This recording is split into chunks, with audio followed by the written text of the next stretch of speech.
ऐसे हैं जिसका कभी चरित्र से पतन नहीं हुआ। एक बार रावण कुंभकर्ण के पास पहुंचा तो कुंभकर्ण ने कहा कि लंकापति, आज तुम बड़े उदास दिख रहे हो। तुम चिंतित आज दशानन क्यों? तुम क्यों चिंतित हो? रावण बोला, हर ली हमने मिथिलेश कुमारी, हमने मिथिलेश कुमारी का हरण कर लिया। कुंभकर्ण बोला, अधिकार किया तुमने उन पर?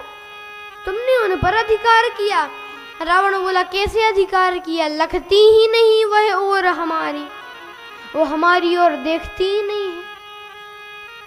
अच्छा, तो जैसे साधु का वेश धारण करके हरण कर लाए तो राम जी का रूप धारण कर कर अधिकार पा लेते।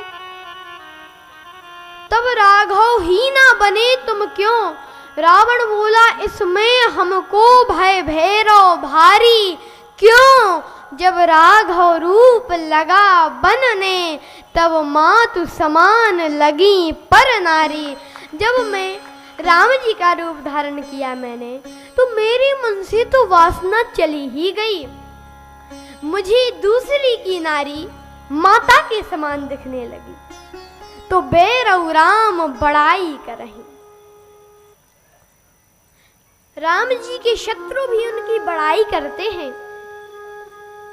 एक दिन जब राम जी का और रावण का युद्ध चल रहा था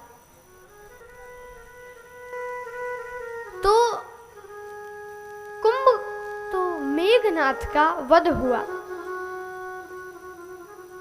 तो मेघनाथ की पत्नी सुलोचना रावण के पास आई और कहा कि पिताश्री, अगर आपकी आज्ञा हो तो मैं अपने पति का शव रामादल से ले आऊं।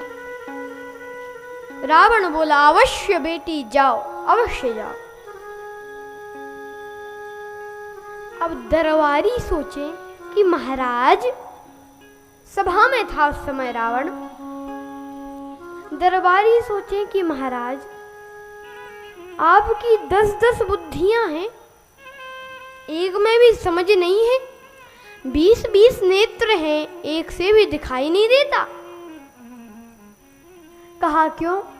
कहा अभी आपका और उनका युद्ध चल रहा है, आपका और राम जी का, तो ऐसे में आप सुलोचना को भेज रहे हैं, क्या पता वे सुलोचना को बंदी बना लें और कहें कि तुम सीता जी को लौटा दो। राम जी कहें कि तुम सीता जी को लौटाओ तो हम सुलोचना को लौटा देंगे। तो ऐसे में आप सुलोचना को क्यों जाने दे रहे हैं? तो रावण मुस्कुरा कर बोला कि दरबारियों, कितने ना समझ हो। क्यों? राम ऐसा नहीं कर सकते। क्यों नहीं कर सकते? जब आपने उनकी पत्नी का हरण किया है तो वे भी तो सुलोचना को बंदी बना सकते हैं। रावण बोला, इसलिए क्योंकि ये काम रावण का है, ये काम राम का नहीं है।